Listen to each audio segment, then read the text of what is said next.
Right, I think we'll make a start. I think some people are still on their way up, but we'd better get going. So welcome to the last breakout session of the day. I very much hope you've enjoyed the conference so far. I'm Julian. I'm Deputy Director at ResPublica, and I direct our policy. Formerly, I was involved in ResPublica's energy policy work and also dabble in housing and planning as well. So very pleased to be joined by our esteemed panel. So thank you very much indeed all for joining us. Just to introduce everyone from right to left, we have Mark Atherton, who's Director of Environment at Greater Manchester Combined Authority, Michelle Hubert, who is Head of Energy and Climate Change at the Confederation for British Industry. We have Tom Mundy, who is the Managing Director of NuScale UK, and finally Dr. John Idris Jones, who is the chair of the Snowdonia Enterprise Zone. So thank you very much again for joining us and for you all to be here. We don't have very much time, so what I'll do is ask our panellists to open with 5 minutes opening remarks, and then we'll go from there into Q&A and discussion afterwards. So first of all, Mark, over to you. All right, thank you. Good afternoon, everybody. Thank you for inviting me to speak. I'm going to talk a little bit about energy in the round. The brief that you've all seen is largely around energy generation, but I would argue that you really need to look at energy as a system, and therefore it's not just about generation, but it's about energy efficiency. It's also about energy distribution. And the drivers for change within the sector which can support low carbon technology development are around energy security, around carbon reduction, and both EU and UK emission targets to try and achieve in the next 15 to 30 years. But from a local perspective, and I do work for the 10 local authorities of Greater Manchester, it is largely around addressing fuel poverty, addressing the opportunity for economic development and economic security for our businesses by reducing the volatility of energy bills. It is also about developing the sector and how can we go about making sure that we've got a really vibrant low carbon environment goods and services sector across the north. We do work quite closely with other cities across the north, particularly Leeds, Liverpool and Newcastle. Some of the data I'm going to give you is GM specific, but I think if colleagues were from Leeds, they would say that they have similar sorts of strengths in the low carbon sector. In GM we've got about 2,000 low carbon businesses, employing about 37,000 people, and the last data that we've got shows that even through recession they were growing at about 4.5% per annum. So it's a growing sector. In terms of scale, we like to say that we're the third largest between London and the South East. Leeds would say they're the third, so between the two of us, you get an idea that across the north there is a good preponderance of low carbon goods and services sector. Not all in the low carbon space, but certainly a good proportion. Let's talk a little bit about sources of energy and what's available to Manchester and then across the north. We already have networks of gas power stations. Obviously there's the coast with its opportunity for offshore wind, and colleagues will talk about nuclear I'm sure later. In Manchester, a study done in 2010 showed that 56% of decentralised energy could be developed from heat pumps in one form or another. And we also have significant opportunity for PV. We've done quite a lot of work on developing heat pump technology, and we've got a national pilot looking at how we can take the aggregation of heat pump technology to smooth the demand side curve and try and balance out the grid. The work that we're also doing in Manchester tries to look at decentralising our heat. To give you an idea, the energy plan that we put forward a couple of years ago now showed that to try and meet our carbon targets, we needed to find about 1 terawatt-hour per year of electricity, but about 3 of heat. And recent assessments would suggest that we're quite on a way towards the electricity target, but we're significantly behind the heat. So with the electrification of heat coming forward and the electrification of transport as well, the focus for us is around how we're going to manage our heat generation in the future. And there are a number of ways that we're looking at. With the support of Department of Energy and Climate Change, we've undertaken a number of feasibility studies looking at district heat networks and even a map looking at how we can net those networks together into a structure which we would more commonly see in Europe. We are supporting community energy projects, smaller scale community energy projects, because we believe that it's not just the energy that's being generated, but it's the community interest in that energy and getting people to take more notice of how they use energy in the future. And we're also undertaking quite a lot of work on decentralised energy, both in terms of supporting PV and energy efficiency in homes, through a scheme for rent a roof previously, and we're now looking at including battery technology in that as well. But also air source heat pumps, and how air source heat pumps can be remotely aggregated. Because if you have one air source heat pump that can shift demand for heat even a couple of hours away from peak demand, it makes very little difference. But if you can take 600, which is the pilot that we're trialling, it makes a small bit of difference. If you take thousands, then it makes a significant difference, and it is a way that we can look at to try and balance the energy and supply demand across the north. In terms of energy efficiency, we are supporting quite a lot of energy efficiency work in commercial buildings and public buildings in particular, utilising the Salix finance, which is low-cost finance or access to public borrowing. We're also supporting energy efficiency in homes through eco. But the reason for me mentioning these is that I think one of the key points I want to draw forward is we need access to innovative forms of finance. It's not just capital finance. If you have a good project that delivers a return on your investment, then you can find capital finance. I think part of our issue, and I think colleagues across the north would echo this, is the capacity of having people who can develop those projects to a stage in which they become investable. And I think that's one of our challenges. We also work quite closely with our DNO Electricity Northwest on demand-side response and developing smart technologies. And we work quite closely with universities, which are quite key in this space. We're very fortunate that in GM, for example, we have 3 universities that all have a USP in a different part of this arena. So you have Salford University focusing on building technologies, Manchester on grid technologies and transfer distribution, and University and Manchester Metropolitan that tends to look at more innovative energy technologies, including hydrogen and hydrogen fuel cells. So to finish off, and I think I'm just about over time, what do we need to do to support the sector in the next 5 years? We're already doing some of this, but I think we need to do more. We do need to encourage the sector to think about how they can best get into the existing local supply chain, and I think procurement has a role to play with that. We have some business support mechanisms across the north which are trying to link together the local supply chain with the public procurement mechanisms that we have started to develop when we start delivering some of these larger schemes. We do need to think about how we encourage the supply chain to become more innovative. And I would break that innovation down into 3. One is innovation in the technology itself. One is in the integration of technology, so how do you get smart technologies to work together? How do you monitor them? How do you manage them? And the third innovation is around delivery innovation. So how do you create a vehicle which is able to look at energy supply that can encourage local businesses to support technologies, but also to support local energy generation, supply and procurement. And then finally, in terms of unlocking investment, access to low-cost loans is something that we already have, and green bonds is something that we're looking at. But one of the things that we want to try and look at in terms of devolution, I know this is true for Liverpool and Leeds as well, is the potential to devolve some of the energy funding that comes from low-carbon taxes and levies, and assess how we can better utilise those to support the low-carbon goods and services supply chain across the north. Thank you. Fantastic. Thank you very much, Mark. And the final point you mentioned is actually in our manifesto, alongside a number of other ideas, which is absolutely fantastic. Can I ask a question off the back of that? If you were to highlight any other kind of policy asks going forward of central government in order to move more toward that whole system management approach and facilitating such innovation, are there any other recommendations and asks of government that you would make? I think I would probably agree if you had a lot of sector businesses in the room that they would have one answer, and I would probably have to agree with them, which is we need security of policy. We need stability within the policy framework.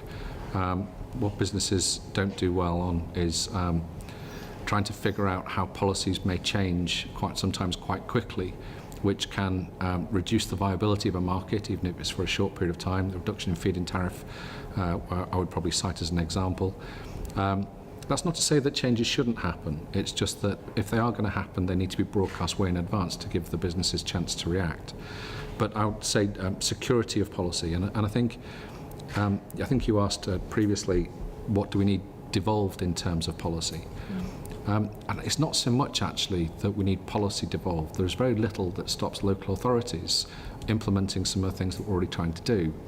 It's more about making sure that that policy doesn't change in a way which directly affects our businesses in a manner that they can't cope with. Businesses have to change, everybody has to change. Change is generally quite good, but it's the way that that change is managed. That's what we would like to try and get greater control over. Fantastic. Thank you very much indeed, Mark. Michelle. Yeah. Hi, thanks very much for having me here. So I'm Michelle and I head up the Energy and Climate Change team at the CBI, which is the Confederation of British Industry. And we represent around 190,000 businesses across the UK, and our job essentially is to kind of shape the policy framework to ensure that businesses can thrive for the benefit of the entire society. So I thought probably worth stepping back a bit just to think about the kind of national energy context and then thinking about what that means in terms of the Northern Powerhouse. I think the first point to make here is that obviously it's been a really interesting 2 weeks in British politics, but amid the kind of chaos of post-Brexit kind of fallout last week, something really quite significant happened, and amazingly it had nothing to do with any political resignations.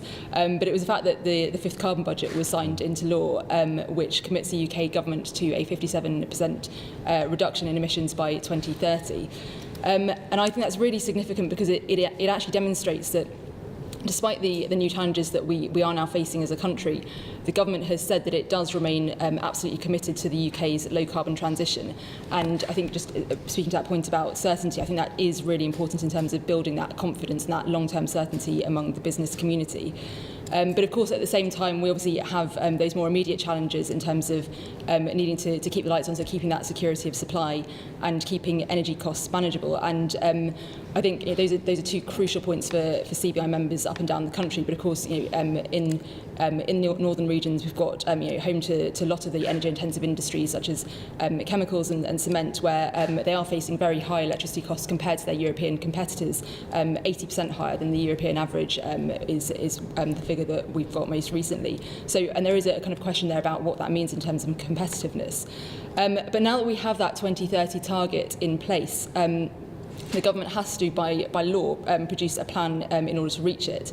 And to me, that's a real opportunity there, not just to see a kind of long-term emissions reduction plan, but actually to see what a kind of long-term low-carbon economic growth plan can be for the UK. So within that context, I think there's a huge opportunity there for the regions and cities of north of England to play a major part of that kind of national story, while at the same time boosting regional and local productivity and competitiveness. We know that there are huge, obviously, existing strengths in the energy sector here, nuclear being an obvious example in the northwest, supporting over 25,000 jobs, and seeing £250 million worth of investment coming from the Treasury over the next 5 years for R&D in the sector. We're seeing huge growth in offshore wind. Got announcements earlier the year, the largest offshore wind farm being developed off the northeast coast, and that's going to have the capacity to power 1 million homes, create 2,000 jobs, and that's going to be supported by investments by Siemens and ABP in terms of the manufacturing facilities around that, and significant job creation throughout that construction process, but obviously throughout the supply chain as well. And there's, I think, probably an opportunity there for almost a kind of virtuous circle of investment beyond that, thinking about the more renewables we have on the energy system, the more opportunity there is then to develop those kind of skills and knowledge around energy storage technologies, thinking about how we create more of a flexible system, so going from that kind of top-down supplier-led system to that more localised, decentralised, bottom-up, consumer-led one. And those are obviously just a few examples of where the North can kind of lead the rest of the UK and indeed lead the world in creating those opportunities of a low-carbon transition. And of course, there are lots more, thinking about electric vehicles, a potential tidal lagoon, energy efficiency, as we talked about, kind of the list goes on. And I think then thinking about how we realise that potential and kind of maximise that opportunity, I think kind of a few thoughts. One is question about the Northern Powerhouse and how we make it more than just a brand, because actually just on my way over here I was chatting to the taxi driver and saying where I was coming, and he talked about the Northern Powerhouse and he said, oh yeah, I've heard a lot about that, what is it? So I think there's a kind of question there about how we make sure that it is that kind of something that is actionable, and secondly that it works for all types of businesses, so that we're not just it's not just the energy generators, but it's that kind of those smaller clean tech startups, it is the energy intensive industries, it is all those across the high street as well. And I think in that respect, probably two kind of strands of actions that I would talk about. Firstly, at a national level, just harking back to your points about certainty, long-term certainty. You'll always hear the CBI banging on about long-term certainty, and we will continue to do so because, and that's even more important now that we are in a kind of Brexit situation. But it is, we have seen an incredibly tough year in the renewables sector in particular, but also the energy efficiency sector, where we have seen a lot of policies taken away and ones not put back in their place. So now is a time for certainty, and I think another good example around this is probably around carbon capture and storage, thinking about got the North East, North West and Yorkshire and Humber make up around a third of the UK's industrial emissions, and CCS and developing a CCS cluster is going to be absolutely crucial if they're going to be able to decarbonise and stay competitive within the UK, because going back to the point about energy costs, there is that risk that actually they choose to invest elsewhere. So if we are making these demands and putting these policies and costs on them, then we have to support them in finding that route to decarbonisation. And then another point on that is just thinking about what the long-term framework, the kind of funding framework is for things like offshore wind, tidal lagoons, and so on, because at the moment the funding framework only goes out to 2020, so it's not giving that long-term confidence to those that are looking to make those really long-term investments. So that funding framework beyond 2020 needs to become clear when the government sets out its plan. And just going then, I'm probably again running over time, but just the point then about what this means then locally. I think it is just a point about the need for local leadership and collaboration between the public, private and academic sectors to develop their own plan which makes sense for their location, capitalise on their local knowledge and expertise, just as you've been speaking about in the Greater Manchester area. And I think taking that kind of holistic view and thinking about what works is absolutely crucial. And I think where this has kind of worked internationally is where we have seen that kind of coming together to create a kind of roadmap for growth. So I think I probably kind of leave it there, but I just say that there is a real window of opportunity here. We've got 6 months where the government has to create its plan, and I think there is an opportunity for the North to be a significant part of that. And it's just really about aligning that long-term vision with the local action and really deep collaboration. Thank you very much, Michelle. And you mentioned Northern Powerhouse being more than just a brand, which is absolutely right. Would you be in favour of introducing North-specific energy policies, for example? Would your membership be open to that? I think it depends. I think I'd probably agree with Mark about the point that it's not necessarily about devolving policy. I think energy policy does lend itself more to a kind of national framework, and I think you do run the risk of ending up in a kind of a slightly patchwork area where it becomes almost more complex and more difficult for businesses to kind of navigate. And I think the energy efficiency kind of tax and policy framework is a really clear example of that, where we started off with an incredibly piecemeal framework that was developed over different governments and has created this kind of melting pot of 3-letter acronyms that people can't navigate their way through, and they are now trying to simplify that. So to try and overcomplicate it again would, I think, be a potential challenge. Fantastic. Thank you very much. Over to you, Tom. Thank you. I'm Tom Mundy, the UK Managing Director for NuScale Power, and I just want to start by saying that we're delighted to be sponsoring this important discussion. I thank ResPublica and my fellow panelists today. So NuScale is a small modular reactor technology development company, or SMR. We're located in the US, and it's our intention to bring our technology here to the UK, which we've been developing in the state of Oregon in our test center, to provide an alternative to larger scale nuclear generation. Now, I'm talking about new nuclear power stations that will be smaller, in our case around 600 megawatts, as compared to the larger plants that are 1,000 megawatts or larger. A scalable, more flexible, and less expensive alternative. And crucially, these reactors and other major components will be factory manufactured in country and transported to the site by road, rail, or barge. Now, with the potential for significant economic benefit in mind, and as the UK representative of a foreign-owned market entrant, I'm tremendously positive about the role of the North of England will play in the low-carbon energy economy. Now, this region has a world-renowned industrial heritage and an impressive shared political determination to forge a reinvigorated economic future. Now, in my sector, nuclear power generation, the North is the preeminent nuclear powerhouse. Nuclear is already generating clean, reliable power at Heysham and Hartlepool, and new build is in the planning at Moorside at Cumbria. There's also world-class decommissioning expertise at Sellafield, and organizations like the National Nuclear Laboratory, headquartered in Warrington, and the Nuclear Advanced Manufacturing Research Center in Sheffield are at the forefront of the next chapter in the nuclear story. Your academic institutions are also stand out as well, be it Manchester or Lancashire or Leeds and Sheffield.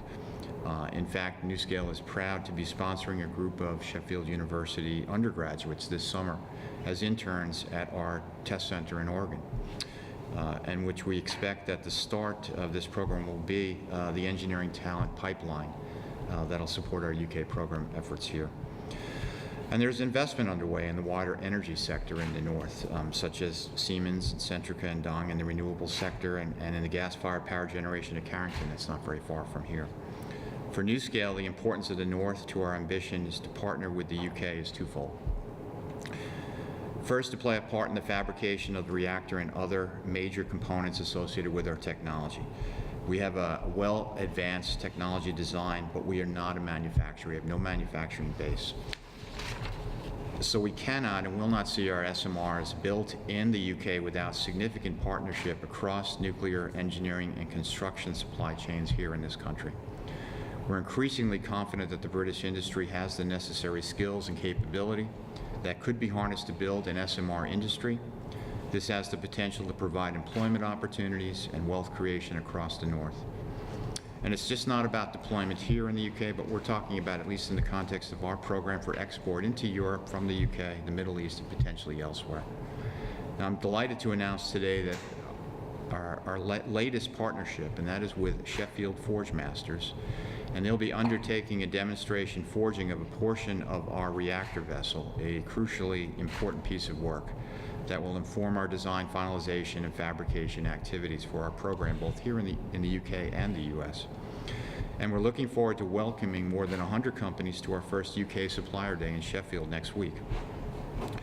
Second, there's real potential for our SMRs to be deployed at sites in the North from the 2020 onwards, helping keep the lights on with significant amounts of low-carbon, reliable power. It's estimated that there's some 7 gigawatts or so of SMR capacity that could be built in the UK by 2035. Some sites have already been assessed for suitability for new nuclear. Others may well be identified during future strategic siting assessments, which we hope the government will undertake in the future. Which brings me to my final point. There is a crucial role for government in creating the conditions for business success. My sense is that there has been positive moves to support this in the North. The evolution here with the Greater Manchester Combined Authority and elsewhere, and in terms of high-speed rail development, for example. In my sphere, I'm encouraged that the government last week confirmed carbon targets through to 2032 and seems intent on progressing with its efforts to see SMRs deployed in the UK through a competition that they're currently running and new R&D funding for nuclear. On top of this, we'll see a market framework that makes investment in SMRs attractive to utilities and generation investors. Now, obviously, we're going through some uncertain times, as my panelists have mentioned, but I hope the political commitment to the North and its potential isn't lost. And with public and private sectors working closely, I believe the northern factories and industries that once fired a previous industrial revolution could do so again, particularly with SMRs and nuclear power generation. Thank you. Thank you very much, Tom. And you mentioned there the potential opportunities in the North to build supply chains around this new design, and also in terms of capacity. If you were to highlight just one or two quite key barriers that you might be looking to face going forward, what would those be? Well, one of them was actually mentioned by my colleagues here, and that's the security of policy. It's not enough that the government and industry here support the development of technology, but they have to do things to ensure that the market conditions are such that there's companies that want to buy the technology and see it deployed. that feel that they can, if they buy nuclear generation, they're going to make appropriate returns on that for the life of the asset. In our case, 60 years. So that's very important to the program's success. Fantastic. Thank you very much. And then finally, John. Thank you. Thanks for the invitation to be a member of the panel today. As you can probably tell from my accent, I'm from part of the Greater North. And I put to you, ladies and gents, about the Northern Powerhouse. I'd just like to talk a little bit also about the Greater Northern Powerhouse and the complementarity really between what's going on in North West Wales and what could be happening in the north of England. For the last 7 years, I've been involved in the Anglesey Energy Island programme and with Snowdonia Enterprise Zone. Now, what are these? Well, the Energy Island programme was set up by Anglesey Council in 2009 as a response to decline in employment opportunities on the island. Not significant in terms of Greater Manchester, but very, very significant in terms of our communities. Losing 1,500 jobs in a community population 70,000 is very significant. Now, the Energy Island programme is based on a vision of developing Anglesey and North West Wales as a centre of excellence for low-carbon energy generation, servicing, maintenance and research and development. The Snowdonia Enterprise Zone was set up by the Welsh Government in 2012 in response to similar dire economic situations in the south of Gwynedd, and it's focused on 2 sites, the former RAF airfield at Llanbedr, now rechristened as the Llanbedr Snowdonia Aerospace Centre, and the nuclear decommissioning site at Trawsfynydd. I'll come back and talk a little bit more about those in a few minutes. Now, the Energy Island programme is about the public and private sector working together. The public sector doing what it can to de-risk developments for the developer, whilst at the same time working with the developer to maximise opportunity for the area. And we've had some success. We've attracted quite a bit of investment. There's a potential £12 billion power station going up at Wilfernewydd. There's a potential £1 billion biomass plant going up outside Holyhead. And there's potentially about £800 million worth of offshore tidal energy developments off Holyhead. So things are moving in the right direction. Now, what's all this about? What we've done? And the fundamental question we asked ourselves about 7 or 8 years ago was, what could be done by the public sector to support these developments? And essentially what we've done, the Energy Island programme, is we've acted as a point of focus to build trust between organisations. Now, if we look at matters from an investor's perspective in terms of low-carbon electricity generation, whether it's about building a nuclear power station or putting PVs on the roof of your house, there are three things that need to happen for a project. One, you've got to have the right permissions in place. I mean, can I actually put PVs on the roof of the house? 2, if I'm generating more than enough electric in my house, can I sell it on elsewhere? Do the local wires actually have the capacity for doing that? Is the local infrastructure sufficient? And the third one is about money. It's about return on investment. Most low-carbon projects are capital intensive up front, whether it's the PVs on my house or whether it's the nuclear power station. So it's about return on investment. Anything else, skills, supply chain, local supply chain, etc., it doesn't really matter to the investor. It's up to the area to make the best of that development. So the quid pro quo for de-risking is that the developer needs to support the area in employment and supply chain. The Energy Island has acted as a point of focus for developers. We've worked with local regulators in ensuring that developers have the right introductions. This isn't about buying permission, but it's about developers actually getting decisions in a timely fashion. It's not rocket science, it's not expensive, but it's making sure that the right conversations happen. The wires, well, that's about working with the grid, working with the DNOs. The issues that you'll have in Manchester, in rural areas, are same issues that we have in Anglesey, that we have in Snowdonia. The local system isn't sufficiently strong to take it. What can we do to help communities, to help developers with putting the infrastructure in place? So part of that then is about stimulating the right conversations with Welsh Government and the wider councils about investment in infrastructure. At the same time, we've worked with schools, with FE and HE in North Wales to raise their awareness of these opportunities, to wake them up really to the scale of the opportunity. And as I say, I think we've been quite successful. Now, these opportunities, they aren't just for North West Wales. They're really there we in North Wales, as I say, we're part of a greater northern powerhouse. The sort of supply chain for the current Wilver Power Station, the current Trawsfynydd decommissioning site, is based in the northwest of England. Tom has talked about sort of the NuScale opportunities, and that really excites me from the perspective of Trawsfynydd. It's a former nuclear generation site, but in terms of being able to put a big nuclear power station there, it's too small. There isn't sufficient cooling capacity. However, what we've got there is a great grid connectivity, etc. And what we're able to do, what we are currently doing, is encouraging UK government to be looking at Trawsfynydd as being the site for the first of a kind nuclear development. Now, part of our argument regarding Trawsfynydd is that the manufacturing capability for that is in the north. It's in Deeside, it's in the north of England.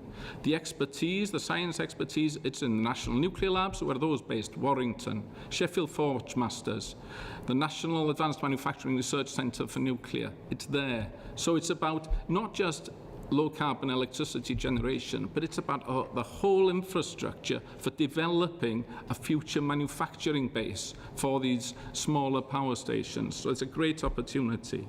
And I'll also just put a plug in for the Llanbedr Snowdonia Aerospace Centre. Ladies and gents, in terms of synergies, what we've got there is the potential for launching satellites from North West Wales. That complements the development of the Aerospace Centre in the north of England. So low carbon energy generation, as I say, it's not just about energy, electricity, generating electricity, but it's about manufacturing components, servicing, maintenance, a 60-year plus opportunity, whether it's at Wilver Newydd or at Trawsfynydd or elsewhere.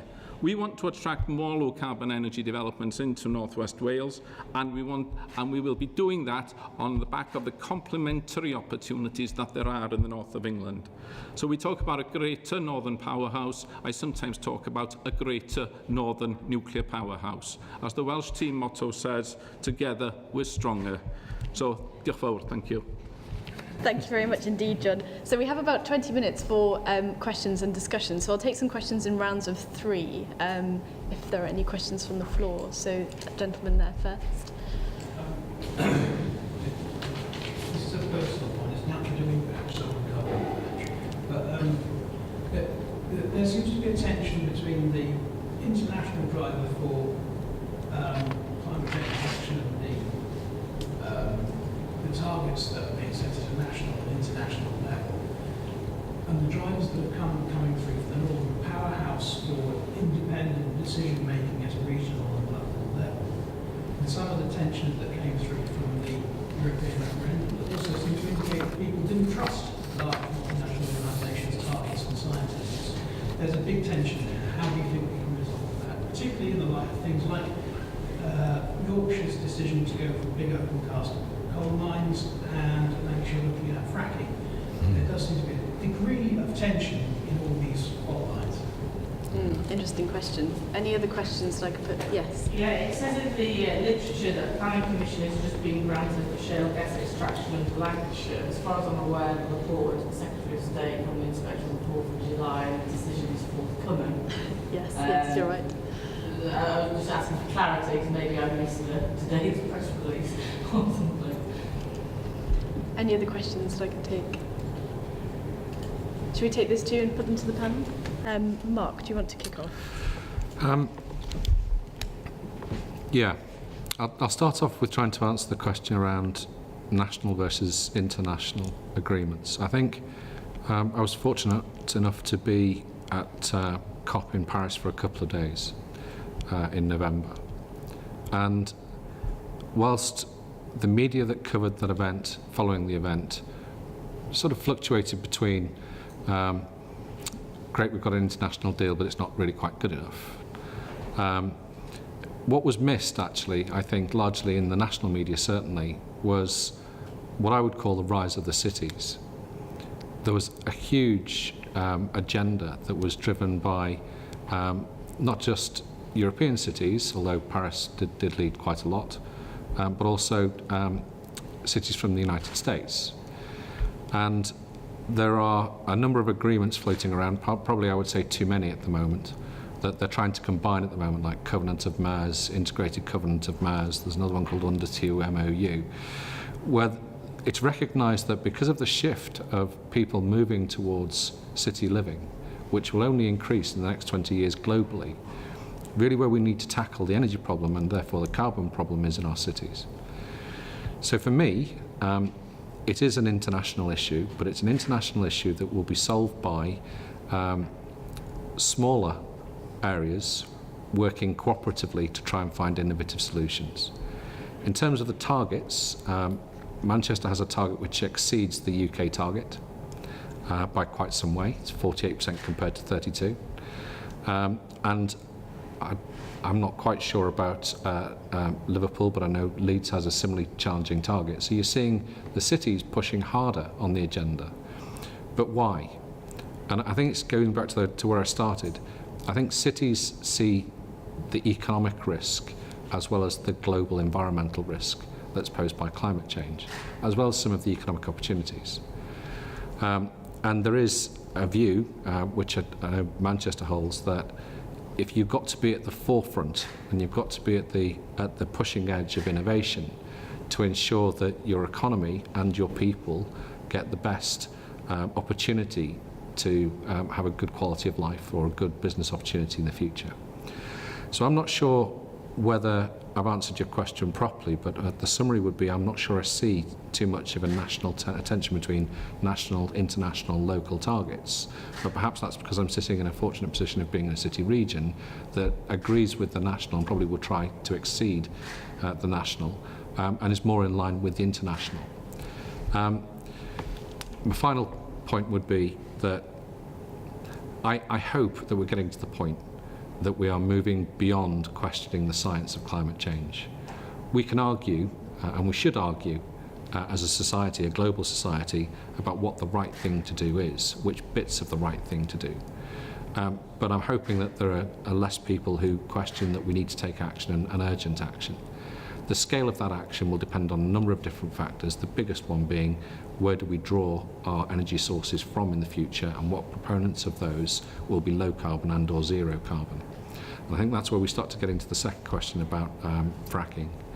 I can't speak for Lancashire and I won't speak for Lancashire, but there have been applications in Salford, for example, for exploring coalbed methane. And that have been agreed in terms of research. I don't think there's a licence been granted. I'm pretty sure there hasn't been. Fracking is one of those contentious issues which brings the whole thing into spotlight, because you could argue that it's local energy generation. It can create jobs depending on the number of wells that are going to be created and what the supply chain is required to support those wells. But at the global scale, you could also argue that digging more organic fuel out of the ground, when some scientists believe that we've already utilised as much organic fuel as the climate can require to keep us within 2 degrees C, it's something that needs to be balanced. What I mean by that is, if we decide we're going to move from a high carbon source to a less carbon source, then it's a beneficial thing. But if we're going the other way, it isn't. So if we utilise fracked gas instead of using coal or other forms of organic fuel, then it could be a positive thing. That's as long as you're doing it instead of, not as well as. So I think there's a real tension there between those. Thank you.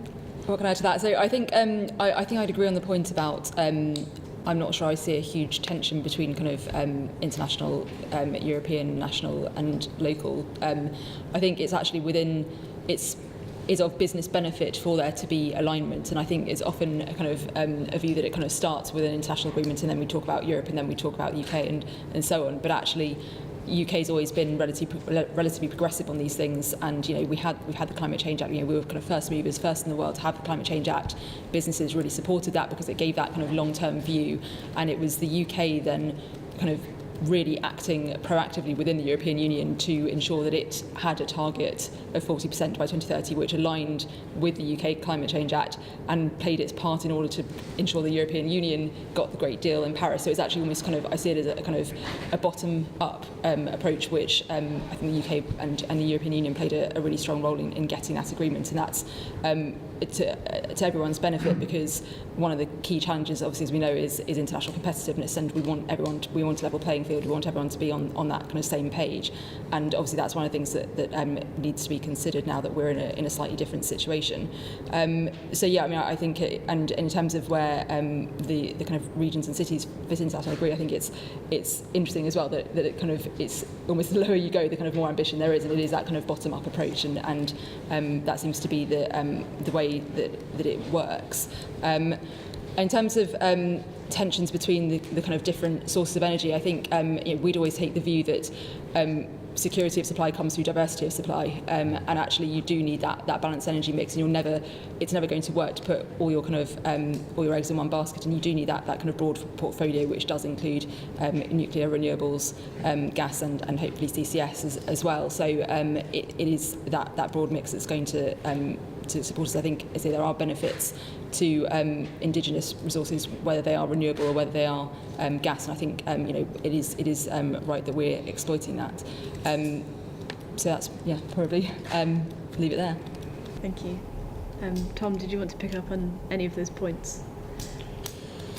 Our view is, you talked about a number of different options. As a generation technology development company for nuclear, I mean, our view is that with what the government's trying to achieve, nuclear is part of that low carbon solution,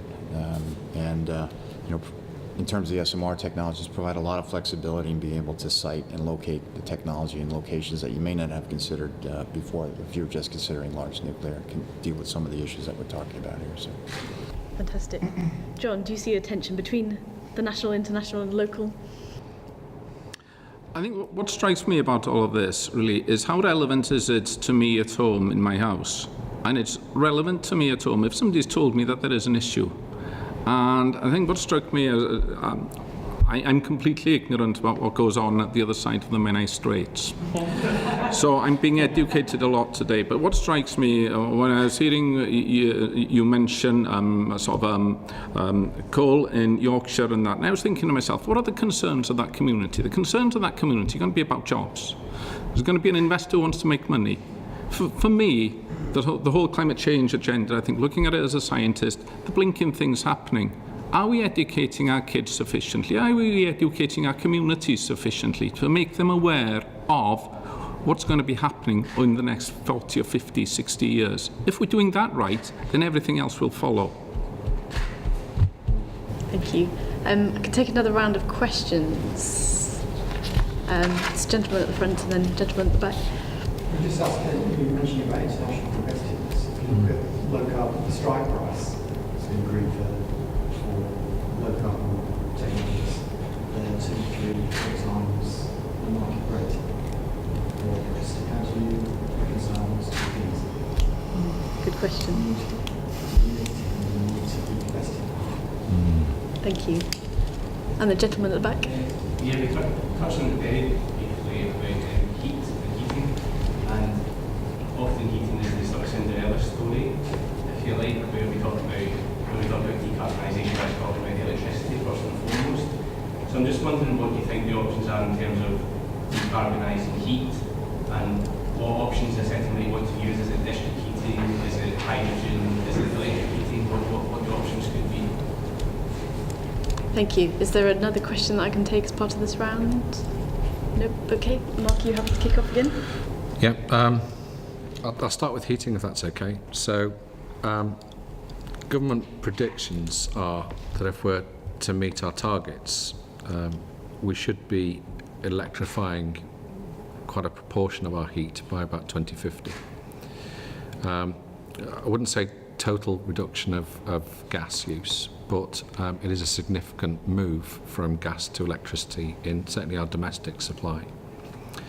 I think heat is actually quite interesting because there are a number of different technologies that can supply heat both to the home and to commercial premises. And I think what we need to do is look at what's the most appropriate technology for individual sectors or individual building types. So I don't think there's one answer. Certainly in urban areas, district heating has been shown to be both energy efficient and reasonably cheap. But in built-up areas like Manchester, especially if you've got historic centres, it's not always easy to retrofit these sorts of mechanisms under the streets, at least without a great deal of disruption. Easier on a new build site, for example. So I mentioned earlier that we're looking at air source heat pump technology and working with the Japanese government on how we can utilise air source heat pump technology to create demand-side response trials by aggregating those heat pumps together. Now, I think that the trials are going reasonably well. The full trial doesn't start until September. But the real issue for us is that air source heat pumps and other forms of heat pumps are largely expensive, more expensive, sometimes triple the price than a conventional boiler. So there is, as somebody mentioned earlier, there's a huge capital cost. Therefore, we need to find a business model that will convince a consumer that if they invest in something which has a higher upfront capital cost, it will pay back in the short or long term or medium term. And for me at the moment, I think it's not just one technology. I think we should be heading towards a situation, perhaps in domestic properties, where we have a variety of energy generation technologies with localized storage and smart technology that can tell the consumer when they should draw electricity from the grid, when they should draw gas from the grid, when they can draw energy from PV on the roof, when they can best store that energy and feed it into the grid to give you the best price of each unit of energy that's being used at any given moment in time. And I don't think we're that far away from solutions that will allow most people to do that. We still need to get the commercial offer right, but I think that that's one way we can do it. I think the issue of competitiveness and how the UK needs to compete in the global market is an awful lot more tricky, because as with other technologies, there are other parts of the world that can manufacture things for an awful lot lesser price than we can. What I do think we have a benefit of in the UK is we have an innovation mentality, and we have some extremely good designers. We have intellectual property. Graphene was mentioned earlier as perhaps the most recent, that we can exploit and utilise the supply chains across the world, if you like, to ensure that the economic growth potential of low carbon is created here and exported from here, but potentially manufactured in other parts of the world where it makes commercial sense to do so. It's in a global world, the idea of supporting a technology in a way that gives it a competitive advantage is something that you only really should do where there is a market failure. And what I think is that market failure is starting to reduce. So I think we're starting to see new emerging low carbon technologies which are both more efficient but also lower cost than some of their alternative fuel types. Thank you very much, Michelle. I think I'll probably, I don't think there's probably much more I can add on the heat side. I think that's pretty well covered. So just to address the competitiveness question, I think, I guess if we go from kind of starting principles, we know that something needs to be done. We need to decarbonise the power sector, and then so we need to do something, and we have the framework in place to do that. And I guess the follow-up point to that is that we're in a position now where there's no technology, not even new gas, that could be built based on the wholesale price alone. And actually there is then a kind of question that comes out of that about how do you actually, what's the definition of kind of subsidy, and how do you kind of square that circle. And so I think it then comes back to the point about cost reduction. I guess if we are in a world where we have a CFD regime in place and it's done through competitive auctions, that should drive costs down, and that's where eventually we want to get to. So I think that's kind of how we're getting the kind of drivers to generate the low carbon energy that we want. There's then a question about how I think we can't get away from the fact that a low carbon transition is going to cost money, and it is going to cost everyone money, and we have to kind of accept that. It's then a question of how you manage those costs in the best way possible for households and for businesses. I think we are kind of learning the lessons about how we design policies better so that we build in that thought around how businesses are impacted and how people are impacted on it than we have done previously. I think previously there was a lot of a policy we put in place that would lead to a lot of costs, and then we would compensate people for those costs. And I think we're now moving into a world that obviously that regime does still exist, but we're moving into a world where we're looking to exemptions rather than compensations. And where I hope that we get to is actually a world where we're looking at kind of integration and collaboration around what a kind of low carbon industrial strategy looks like, so that we're kind of actually ahead of game. I think there's the final point on that is just about I guess how you define competitiveness. I think there is that question about cost competitiveness compared to our European and international counterparts from an industry perspective. There's also how do we build and drive competitiveness. That comes back to your innovation point. We have a huge amount going for us as in the UK, and there is a huge opportunity there to use this low carbon transition as an opportunity to become a more competitive country. So that's the kind of take I'd have. Fantastic, thank you. Tom, do you want to respond to these? Yeah, actually, both of those are appropriate for our technology. On the heating front, we specifically designed the technology to do things quite a bit different from what large baseload nuclear does, in that we can provide alternate solutions to just generating electricity, particularly with the module aspect of our technology, where each module produces 160 megawatts of heat, essentially. So one of the aspects is to be able to utilize the technology for district heating purposes. The problem is, though, that nuclear plants have always, or at least in the U.S. and probably here, been sited at locations where population density is practically, zero. And in order to utilize the technology for district heating, you have to be in relative proximity to the population center that needs the heat. I think I saw one study here that recommended within 50 kilometers of the population center. And that's probably not a location that in the past has been considered with its population density where you'd want to put a nuclear power plant. Now, for our technology, we specifically designed the safety case to at least be able to technically justify its placement in areas like that. But whether or not the regulator and the government decides that it would be appropriate to site nuclear plants, in that proximity to be able to take advantage of heat, is yet to be determined. On the cost side, there's no question that nuclear is one of the highest capital cost type technologies out there. But with a 60-year plus lifetime of the asset, on a levelized basis, at least with the SMRs that we're talking about, ours in particular, levelized, we had to present a solution that was competitive to an assortment of technologies. And in fact, when natural gas prices are at around $6 per million BTU, our technology is competitive with combined cycle gas, certainly competitive with the advanced nuclear that's out there at around $5,000 per megawatt, per kilowatt. And certainly on a levelized basis, DEC's own analysis said that first-of-a-kind nuclear needed to be around 90 pounds per megawatt hour to be competitive in the marketplace here. And our technology and other SMRs, looking at around 65 pounds per megawatt hour on a levelized basis, certainly provides a competitive solution to solar and combined cycle gas and other forms of generation. Yeah, just following on Tom's comment about nuclear and heat, the ideal situation for the first SMR, Tom, would be in Trawsfynydd, and I'll tell you why. The people there would give you hell, sorry, excuse me using inappropriate words, regarding putting a technology in that locality, and it would be a prime place to actually test out the use of heat and so on, because people in other parts of the UK then would be able to actually go and engage with those people living in that locality. Right, end of commercial.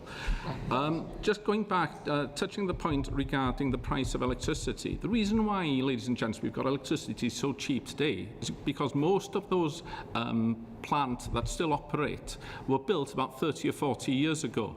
The capital costs have all been paid off.